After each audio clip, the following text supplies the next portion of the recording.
Hola oyentes de Radio Sefarad, bienvenidos nuevamente a esta sección Jaque a la Mente con René Mayer, que como dice su título, o si no lo deducen se lo digo, es sobre ajedrez.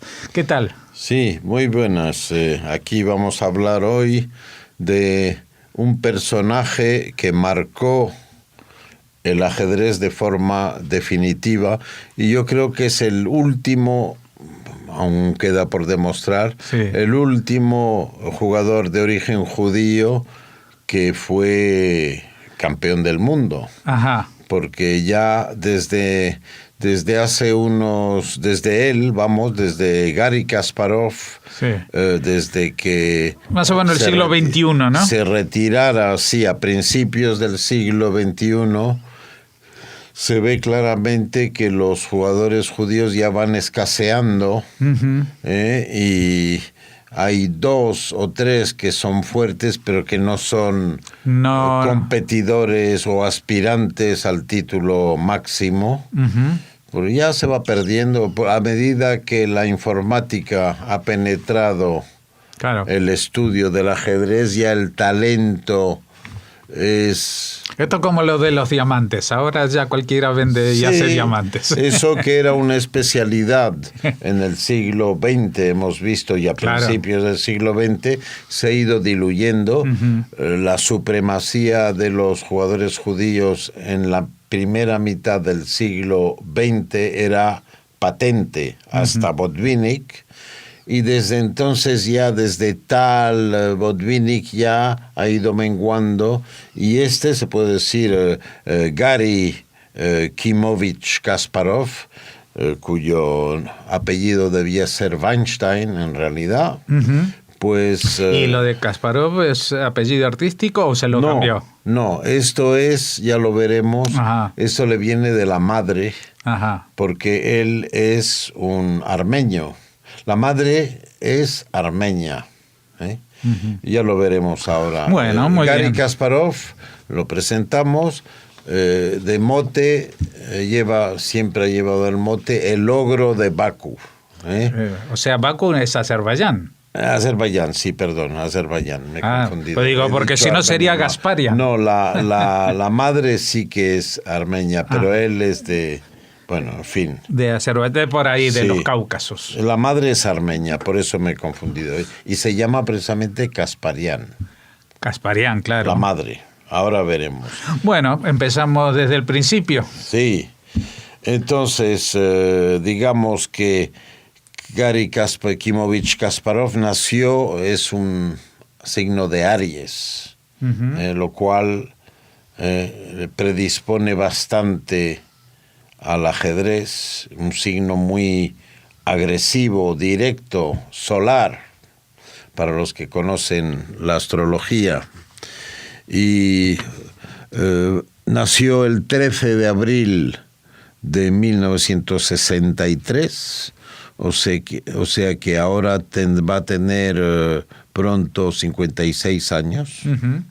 No es muy viejo, se puede decir, y ha cultivado varias facetas, porque obviamente ha sido un gran maestro que ha dominado el ajedrez mundial durante aproximadamente 20 años, se puede decir, desde 1985 hasta 2005, 2004.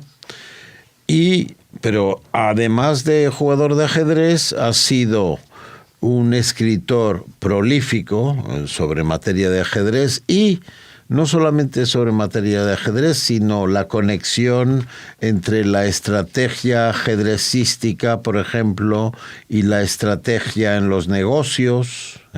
O sea que él ha tenido una visión muy amplia del ajedrez como instrumento de decisión, no solamente en el juego ante el tablero, sino también en las decisiones que se toman en los negocios, y ahora etcétera. En la política también está. Y ahora la tercera faceta suya obviamente es la política. Está muy metido ha estado todavía más metido en política, pero claro, Putin tiene las blancas, sí, y 3 caballos. No, creo. Pero es decir que él se ha dado cuenta que en Rusia ahora no podía competir de igual a igual, porque el sistema ruso es bastante represivo y manipulador. Ya se ha visto en las elecciones americanas, sin ir más lejos, con el asunto de la injerencia rusa. Entonces él ha decidido, se sabe que ahora vive en Nueva York, aunque él adquirió la nacionalidad rusa, era de Azerbaiyán, pero adquirió la nacionalidad rusa en 1992 porque prácticamente vivía en Moscú y participaba de toda la vida ajedrecística rusa. Y desde el 2014 ha obtenido la nacionalidad croata. Sí, él vive en Nueva York, se desplaza muchísimo por negocios, por conferencias, por indicaciones, informes que da a los ejecutivos. Lo que Stalin llamaría un judío cosmopolita. Sí, él es un judío cosmopolita de vida bastante ajetreada, puesto que se ha casado 3 veces ya y en las 3 ocasiones ha dejado un hijo o una hija, o sea que tiene ahora 2 hijas y un hijo de 3 madres distintas.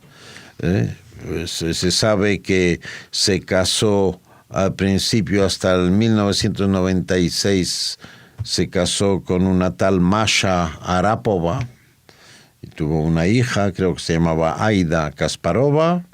Después vivió del 96 al 2005 con otra rusa, se llama Yulia Vovk, y ha tenido un hijo, Vadim, y por fin ahora está viviendo con otra mujer, se llama Daria Tarasova, y de la cual ha tenido una hija, también se llama Polina Kasparova.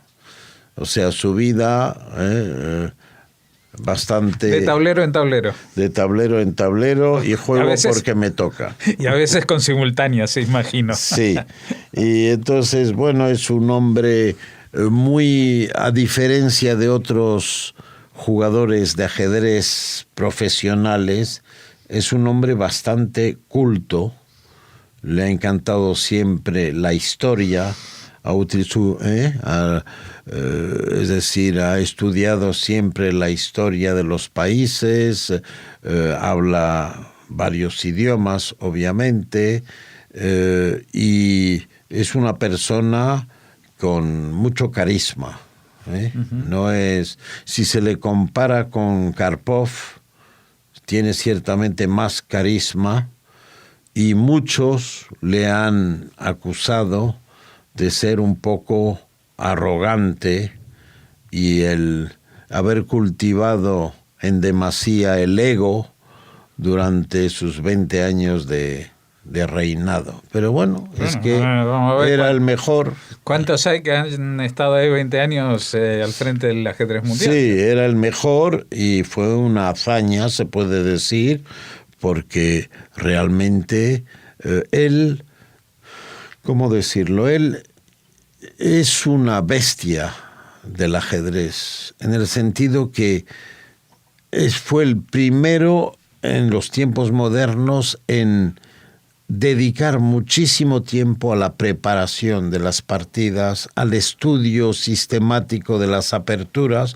Lo que hiciera Botvinnik a mediados del siglo pasado, él lo ha hecho a finales del siglo pasado y a principios de de una forma científica, trabajando ya con ordenadores, lo cual ya, es decir, es un hombre que ha estado... se puede decir que la especialidad de Kasparov, lo digo a modo de introducción, es tener un juego dinámico. La palabra es dinámica. Él es un especialista del juego dinámica, lo cual viene a decir que si él ve la mínima posibilidad de entregar un peón, sacrificar un peón para conseguir la iniciativa, lo hará. Y entonces se vuelve peligrosísimo, porque el que traga el peón después debe someterse a una defensa férrea si no quiere perder. Eso ha sido, digamos, lo que ha marcado el juego de Kasparov. Siempre muy dinámico, a la búsqueda de líneas arriesgadas, pero no suicidas, ¿no? En la que la entrega de un peón proporciona la iniciativa al que lo sacrifica. Entonces ha revitalizado muchísimas aperturas y su juego ha sido peligrosísimo a lo largo de su carrera, pues es un juego, es decir, todos los jugadores que han disputado partidas con él están de acuerdo en afirmar que jugar con cualquiera es una experiencia, pero jugar con Kasparov es algo totalmente distinto. Te sientes ante una presencia incómoda, segura, y al mínimo despiste, al mínimo descuido, ¡pum!, el ogro de Bakú te ha engullido. Entonces es el personaje que hemos introducido ahora. El estudio de sus logros ajedrecísticos y de su elo lo dice todo, la fuerza. Él llegó a tener un elo, ostentó un elo tremendo desde el principio ya y vamos, ha tenido el mayor elo en la historia del ajedrez, lo cual es un poco difícil también de calcular, porque ¿cómo calcular el elo de un Alekhine o de un Capablanca cuando no existía el sistema que se introdujo en el 1970? Pero hay científicos estudiosos de Chessmetrics que se dedican a comparar un poco los logros, asignando un elo convencional a un jugador de otra época para proceder a cálculos más o menos equivalentes. Y se han dado cuenta de que, guardando las distancias, Kasparov ha ostentado el mayor elo de la historia durante muchísimos años. ¿Cuánto? Él llegó a tener 2.851 creo que era en el 2005, en el 2000. Y solamente este elo ha sido superado por su alumno, Magnus Carlsen, en su mejor época, porque ahora Carlsen no está pasando por un buen momento, está un poco a la defensiva ante los acosos de los demás, no ha perdido mucha motivación, Carlsen. Más que de capa blanca, está de capa caída. Eso, de capa caída. ¿Y Carlsen a cuánto llegó? Carlsen llegó a tener en abril de 2014 2.882, o sea, 30 puntos más que Kasparov en su momento más alto. Claro, eso es imputable. Pero no lo mantuvo mucho tiempo. No lo mantuvo y ahora está, creo que por los 2.835. O sea que también habría que tener un elo que mida no solamente el logro, sino el tiempo que tú, la media de lo que uno... A este respecto, vamos a ver, porque se sabe que Kasparov tuvo muchísimo tiempo, si se analiza durante años los logros, vamos a verlo ahora. Los logros en las clasificaciones son tremendos. Kasparov mantiene el récord de ser el número 1 del mundo durante el periodo más largo. Eso ya es un récord. Tuvo el mayor elo del mundo en forma continua desde 1986 hasta 2005.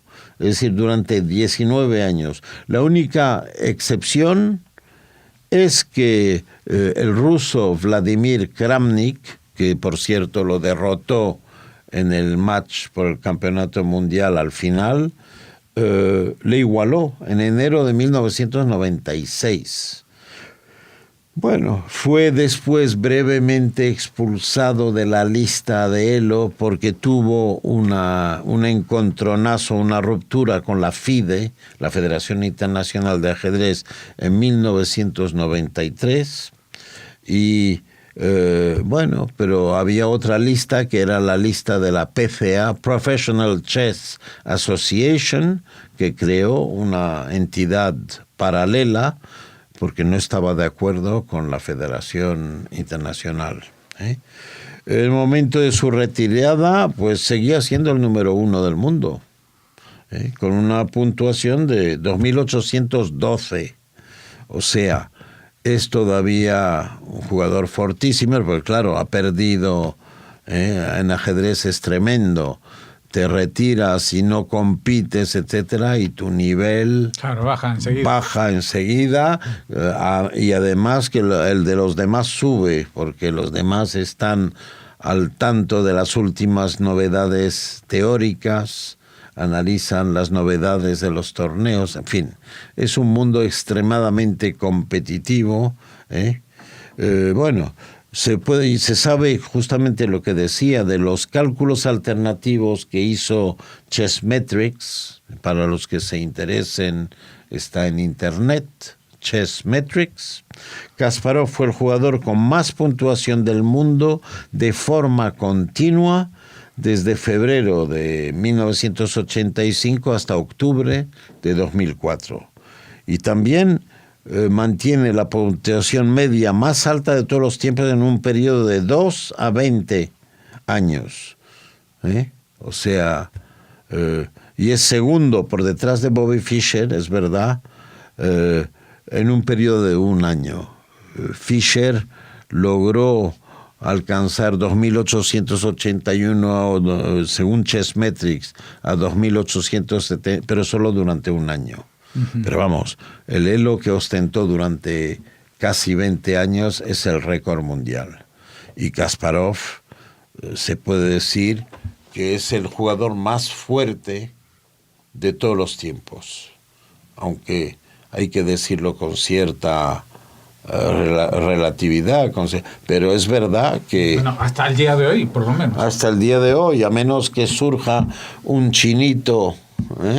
que ya están naciendo y los hindúes también, y los hindúes también son una potencia, pero más aún ahora los chinos donde hay por elegir entre los 1.300 millones que son, o más. Bueno, y lo que sí puedo decir es que Garry Kasparov es el último producto, digamos, de la escuela soviética de ajedrez. Él todavía se formó en ese entorno. Claro, porque esto ya... Claro, nació en el 63 hasta el 91. Sí, tenía 20 y pico. Este contexto de ajedrez nacional, de deporte nacional, ha desaparecido hoy. Claro. Rusia ha perdido la primacía que tenía. Claramente, ahora los chinos y los indios, etcétera, son una competencia evidente. Hay mucho más jugadores fuertes en la lista de los 100 mejores del mundo. Estoy casi seguro que debe haber más chinos, por lo menos entre los 20 primeros, que rusos, porque rusos ya el sistema que era el de captar a los jóvenes en los Komsomolsk, ya no es tan efectivo, ya no, claro, con la Rusia que ha pasado al capitalismo, digamos, y que ya no es, digamos que el ajedrez ya no es una materia privilegiada cultural en la que el gobierno invierte, pues obviamente esto ha tenido una repercusión muy mala para el ajedrez ruso. Entonces Kasparov se puede decir que es producto típicamente soviético o ruso, porque con 7 años ya asistía al Palacio de Pioneros de Bakú. Ya era de los elegidos por el talento que venían en él, y el maestro Vladimir Makogonov se encargó de formarlo, un notable maestro,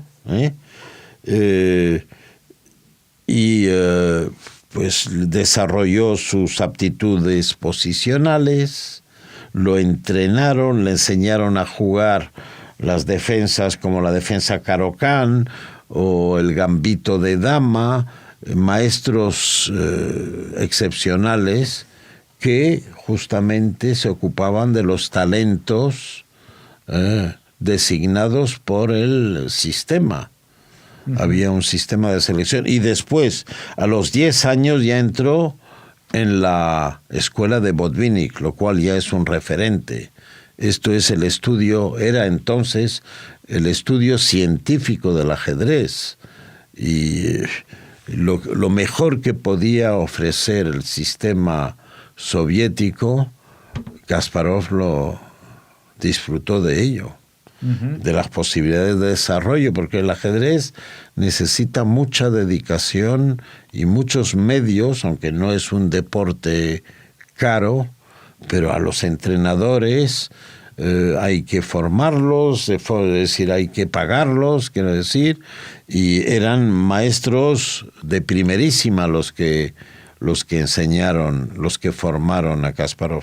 En la escuela de Botvinnik también Sájarov, un tal Sájarov, maestro Alexander Sájarov, lo entrenó durante mucho tiempo, de modo que ya a los 13 años Kasparov ya era un jugador fortísimo, que ganó el campeonato juvenil de la Unión Soviética, que era fortísimo.